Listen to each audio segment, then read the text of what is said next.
जय हिंद दोस्तों, वंदे मातरम। पिछले कुछ समय से बीबीसी की चर्चा भारत में कुछ ज़्यादा ही हो रही है, खास तौर पे तब से जब से इन्होंने पीएम मोदी को लेकर एक डॉक्यूमेंट्री बनाई है जिसको कि भारत में बैन कर दिया गया। हालांकि कई सारे लिबरल्स और वामपंथी छात्रों ने इस डॉक्यूमेंट्री को ज़बरदस्ती देखने की भी कोशिश करी और यही कोशिश उनकी मानसिक कुंठा को भी दर्शाने वाली थी। हालांकि बीबीसी अब एक बार फिर से चर्चा में, और इस बार चर्चा में अपनी डॉक्यूमेंट्री के कारण नहीं बल्कि उनके द्वारा या उनके ऑफिस पे पड़ी रेड के कारण। कांग्रेस ने इसको अघोषित आपातकाल बताया है, लेकिन बीजेपी ने साफ तौर पर कहा है कि देश विरोधी ताकतों के साथ खड़े होने के लिए आपको क्या ही मजा आ रहा है। बीबीसी के दिल्ली और मुंबई स्थित कार्यालय में अंतर्राष्ट्रीय कर से जुड़े अनियमितता के मामले में आज आयकर विभाग ने छापेमारी करी। ये छापेमारी दिल्ली और मुंबई स्थित कार्यालय में की जा रही है। सभी कर्मचारियों के फोन जब्त कर लिए गए हैं। जांच एजेंसी कार्रवाई कर रही है। अकाउंट विभाग के सभी कागजात खंगाले जा रहे हैं। 18 से 20 IT कर्मचारी बीबीसी कार्यालय का सर्वे कर रहे हैं। बीबीसी कार्यालय के बाहर भारी संख्या में मीडिया कर्मियों का जमावड़ा भी है, लेकिन अभी तक जांच एजेंसी की ओर से संदर्भ में कोई जानकारी दी नहीं गई। बहरहाल अब आगामी दिनों में जांच एजेंसी का इस पर क्या बयान आता है, इस पर सभी की निगाहें टिकी रहेंगी। लेकिन उससे पहले आपको बता दें कि IT विभाग की इस कार्रवाई को लेकर विपक्षी दल केंद्र सरकार पर हमलावर हो चुके हैं, जिस पर अब बीजेपी की ओर से मोर्चा संभालते हुए प्रवक्ता गौरव भाटिया ने निशाना साधा है। विपक्षी दलों पर पलटवार भी किया है। आइए जरा जान लेते हैं कि उन्होंने क्या कुछ कहा। आपको बता दें कि बीबीसी प्रकरण को लेकर बीजेपी की ओर से राष्ट्रीय प्रवक्ता गौरव भाटिया ने प्रेस कॉन्फ्रेंस कर विपक्षी दलों पर जमकर पलटवार किया। प्रवक्ता ने कांग्रेस पर निशाना साधते हुए कहा कि लोग हमेशा ही भारत की अखंडता को चोट पहुंचाने का काम करते हैं। उन्होंने बीबीसी द्वारा मुख्तलिफ मसलों पर की गई रिपोर्टिंग को अंतर्राष्ट्रीय एजेंडा से प्रेरित बताया। इसके साथ ही उन्होंने बीबीसी की डॉक्यूमेंट्री को कांग्रेस का प्रोपेगेंडा ही बताया।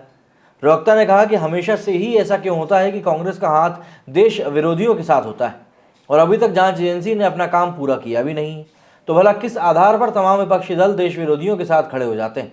बीजेपी ने कहा कि विपक्षी दल हमेशा से ही देश विरोधी ताकतों के साथ खड़ी हो जाती हैं। उन्होंने कहा कि बीजेपी हमेशा से ही पत्रकारिता नहीं बल्कि एजेंडा चलाती रहती है। गौरव भाटिया ने बीजेपी पर निशाना साधते हुए कहा कि भारत को बदनाम करती हैं, भारत की संस्कृति को झूठा दिखाने का प्रयास भी करती हैं, जिस पर अंकुश लगाने की आवश्यकता है। तो इस तरह से बीजेपी प्रवक्ता गौरव भाटिया केंद्र सरकार को घेर रहे विपक्षी दलों पर निशाना साधा।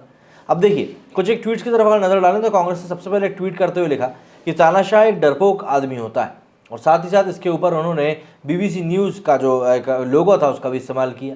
इसके अलावा केसु वेणुगोपाल ने लिखा कि the IT raid at BBC's office reeks of desperation and shows that the Modi government is scared of criticism. We condemn these intimidation tactics in the harshest terms. This undemocratic and dictatorial attitude cannot go any longer.